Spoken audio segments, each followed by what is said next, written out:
I would like to discuss about connecting with your ancestors for guidance, advice, mentorship, as well as for a spiritual awakening. For myself, I was initiated pretty early on by my great grandmother on being a medium.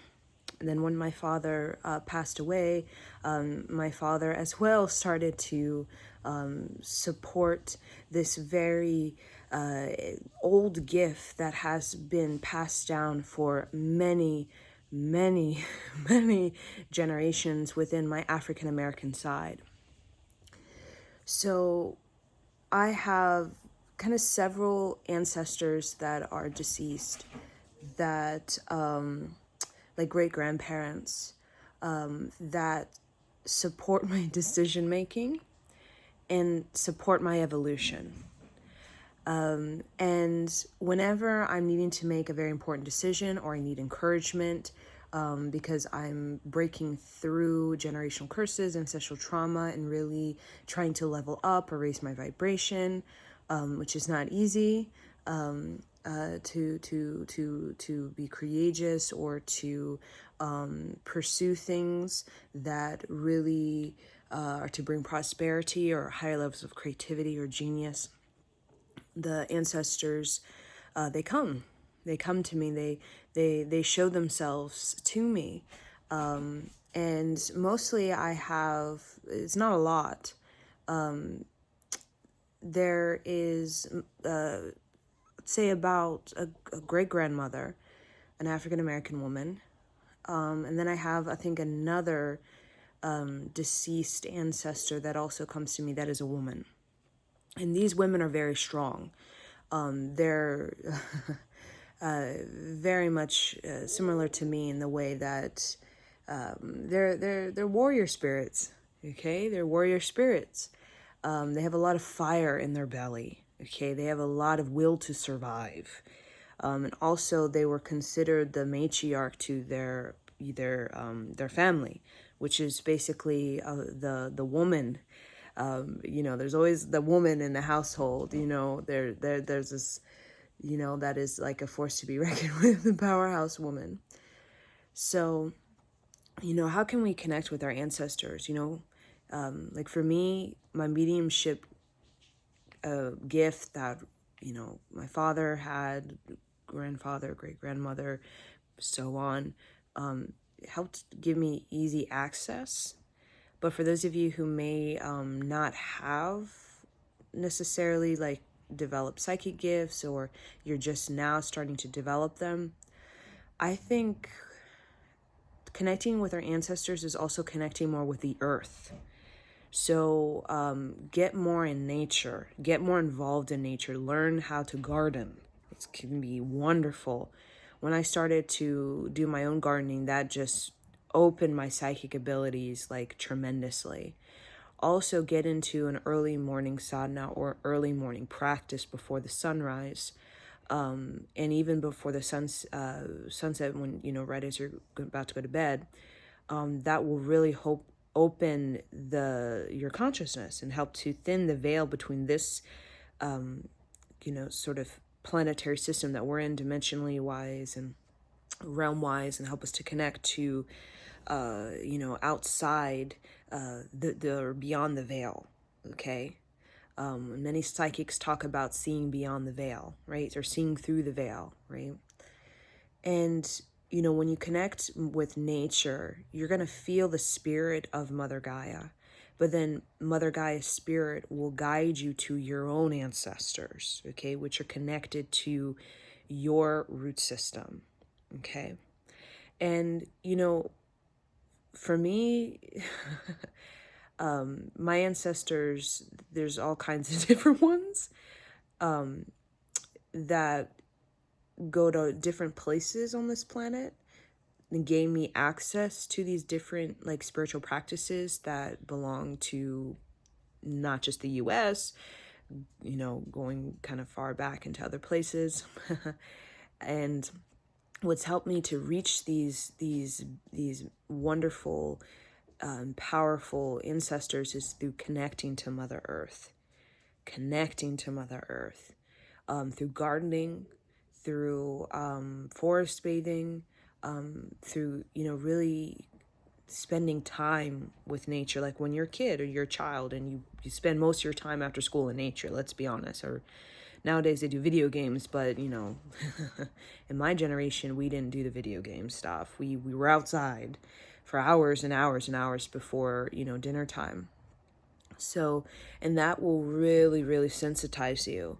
And that will really get you grounded. And that will help you to, really stabilize your mind, and unlock the mind, soften your heart, right? Open your heart.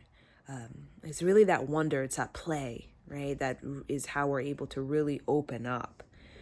When I connect to mediumship and, when I would feel ancestors around people, you know, and I would tell them, I would say, hey, there's like a really, there's this beautiful grandmother beside you, and it's my ability to be playful and to be in wonder and to have an imagination, it's that inner childlike place, it's that kindred place in which we're able to release the limitations and restrictions we put in our own mind, that puts these kinds of real thick walls around the different aspects of the mind that want to kind of be whole, so that we can really have this, I call it this real metaphysical, spiritual kind of psyche, right? So connecting with your ancestors can be through the inner child work or soul play that we do. It also through connecting with nature, through conscious breath, and through participation, through meditative awareness, right? As well as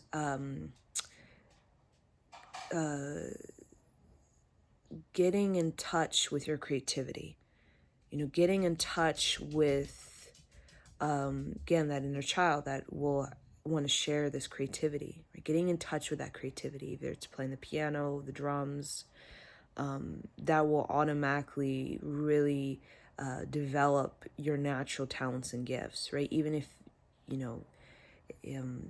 it's not something you're doing for living, do it anyways, right? Because that's also when you're liberating yourself in general, okay?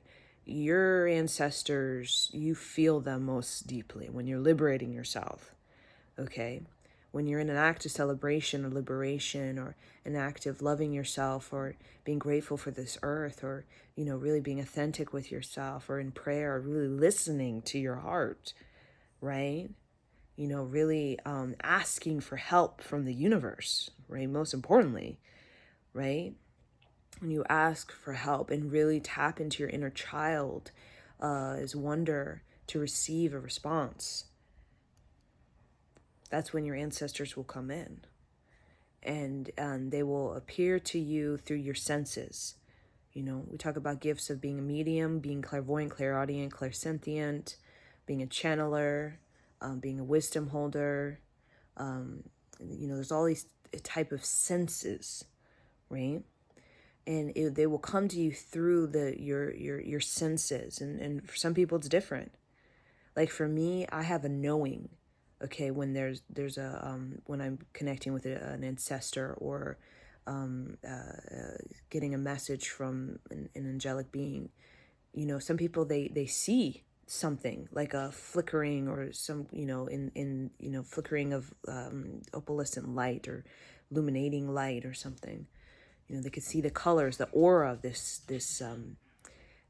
being, right? This being of love. Some people, they can hear, they get ringings in the ear, they can hear things. Some people, they have a smell, they get a particular smell, like maybe some kind of smell of certain flowers or sages, that it lets them know the message, right? So it's like you have to figure out, your senses, your sense of light, your sense of energy, right? Within your own body, within your own, who you are. And then you're also going to feel that there's more to who you are, right? That there is this great connection that you have to things that go beyond this time and space, right? That we think of this, this morning time, in this particular house with this particular memory and particular way of viewing things, right? That there's more going on than that.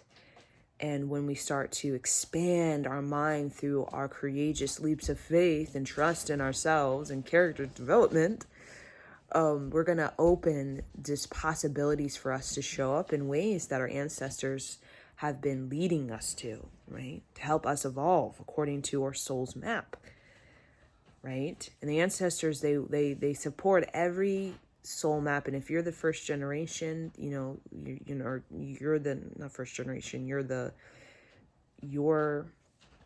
newest generation, right? All these ancestors, they know your soul map. They may not be here in a physical form, some of them, but they definitely, they are a part of Mother Gaia, and they want to see you succeed. Either, you've had difficulties and there's like pains. It's all a part of this evolution, and it's all a part of getting you to be in your strong light within, right? Strong light within. And our ancestors had to face a lot. They carry a lot. They've went through a lot, as we as well.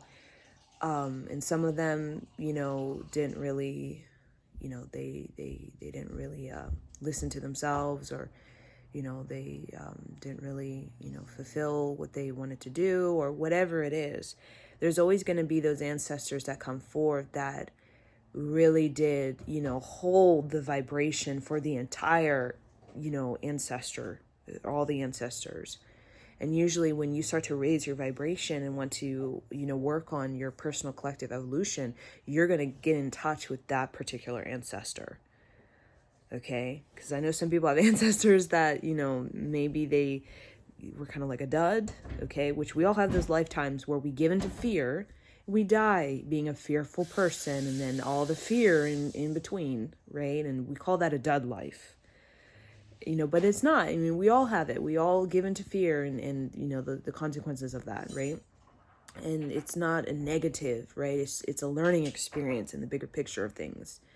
Sometimes we have to go through that to learn, right? Fear or love, right? Pick a choice, right? Or it will pick one for you, right? Whatever you're giving the strongest sort of, effect in your life. So, but we always return back to this love. And the love is where we're in our powerhouse, we're in our creativity, we're in our prosperity, we're in our warrior spirit, we're in authenticity, we're really in this fulfillment at the soul level. And that is the place where you're going to find these ascended ancestors, or these graduate ancestors, or these ancestors who are like spiritual teachers or spiritual guides, who were leaders in their tribe or leaders in their family line, or they were they're wisdom holders, right? When you make an intention, I would like to connect to the wisdom of my Akashic record, or just the wisdom of my soul, right? So we all have wisdom within our Merkaba, as the Hebrews would say. And your ancestors, those particular wisdom holders, will come and they'll say, yes, let me help you, right? Follow my lead. I'm going to guide you to these people, these places, these things, studies, coursework, curriculums, whatever it may be, religions, spirituality, right? And the only thing you have to listen to is that inner child, that wonder, that childlike just allness with nature. All you have to do is really sense Mother Gaia through your basic intuition that we all have, regardless of what lineage or bloodline you have, and begin to gradually or slowly, steadily, work on what it is to have that intuition, to follow it, and to feel very trusting of it through your participation with it.